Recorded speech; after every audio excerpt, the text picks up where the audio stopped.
mengadakan acara talk show yang bertemakan menjaga ingatan sejarah Pancasila. Tapi sebelum masuk ke inti acara, saya akan memberikan moderator kita, yaitu Mbak Kamalia Azara. Dia akan menjadi moderator dalam acara talk show kali ini.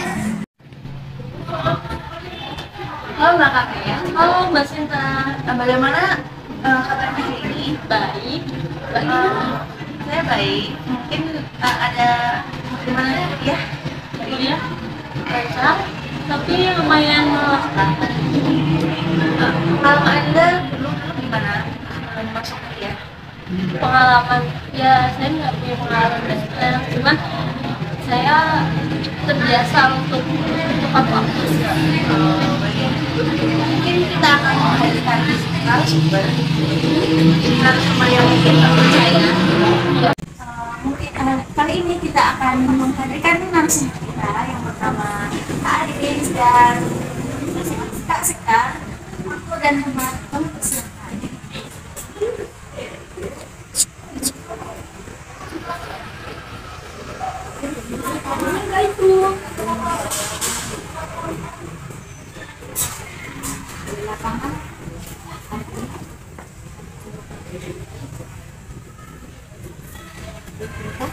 Bagaimana kabarnya Kak Aris? Alhamdulillah baik. Mungkin ada pengalamannya dulu sebelum masuk kuliah. Sebelum masuk kuliah sih pas SMA ya pernah ikut organisasi Rohis.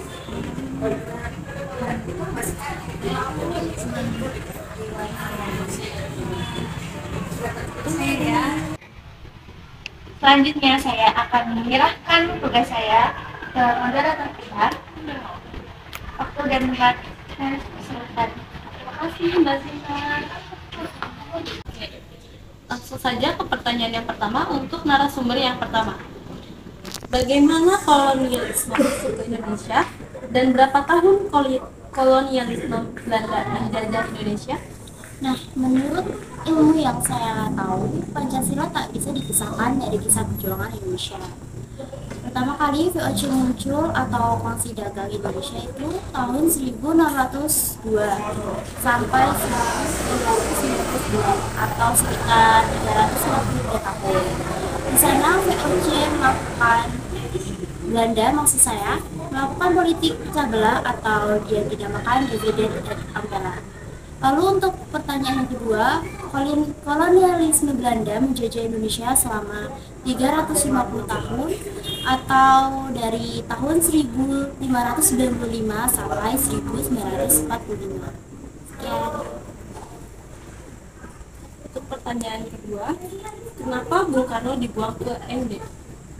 Nah, untuk Bung Karno, kenapa dia dibuang ke ND? Karena Soekarno diasingkan atau dibuang ke ND karena kegiatan politiknya membahayakan pemerintahan kolonial Belanda. Lalu kolonial Belanda merasa terancam akan politiknya tersebut. Pertanyaan selanjutnya, kapan terbentuknya BPU PKI dan apa sebab terbentuknya BPU PKI? Nah, terbentuknya BPU PKI terjadi pada awal 1945. Tanda-tanda melemahnya kekuasaan fasisme Jepang mulai terlihat saat itu. Untuk pertanyaan yang kedua, kenapa sampai terjadinya BPU PKI? Tujuan dibentuknya BPU PKI adalah untuk mengkaji, mendalami, serta menyelidiki bentuk dasar yang cocok guna kepentingan sistem pemerintahan negara Indonesia pasca kemerdekaan. Jadi, BPU PKI tak lain dibentuk untuk mempersiapkan proses kemerdekaan Indonesia.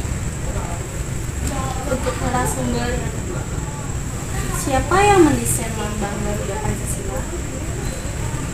Ya, lambang Garuda Pancasila didesain oleh Sultan Hamid II.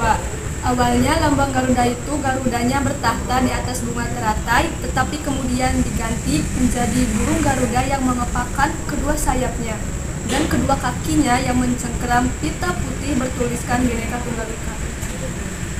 Pertanyaan selanjutnya, siapa yang menciptakan lagu Garuda Pancasila? Siapa sih yang menciptakan lagu Garuda Pancasila? Nah, Garuda Pancasila diciptakan oleh seorang divonis anggota lembaga kesenian rakyat bernama Sudarnoto. Mengapa sejarah Pancasila harus dimanipulasi? Karena pada masa Orde Baru, melalui ideologinya, Nugroho Noto Susanto ingin menghilangkan peran Soekarno sebagai penggali atau penggagas Pancasila.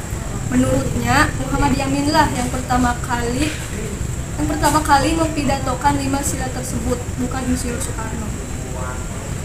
Pertanyaan selanjutnya, mengapa Pancasila diselewengkan? Karena pada masa itu Pancasila dijadikan doktrin kaku yang disakralkan, sehingga semua orang yang mengkritik pemerintah dicap sebagai anti Pancasila. Akibatnya pemerintah itu sewenang-wenang dan bebas melakukan apa saja. Pertanyaan terakhir, kenapa Pancasila menjadi media start dinamis? Pancasila sebagai meja statis, artinya tuh Pancasila sebagai dasar negara atau fondasi bernegara yang kokoh, statis dan tidak dirubah dan tidak bisa berubah.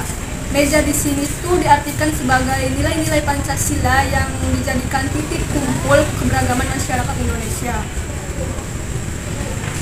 Apa tadi let's start dinamis ya?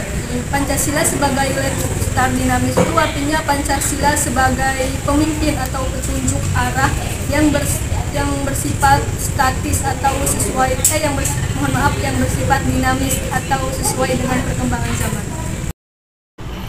Oke, sekian diskusi ringan yang kita lakukan hari ini. Terima kasih kepada dua narasumber yang telah menyempatkan waktunya untuk datang ke sini untuk berbagi ilmunya bersama kami di sini. Semoga ilmu yang kali ini bisa dipahami oleh orang-orang yang Terima kasih kepada narasumber yang telah menyempatkan waktunya untuk datang kembali sama-sama dan membagi ilmunya bersama. Terima kasih.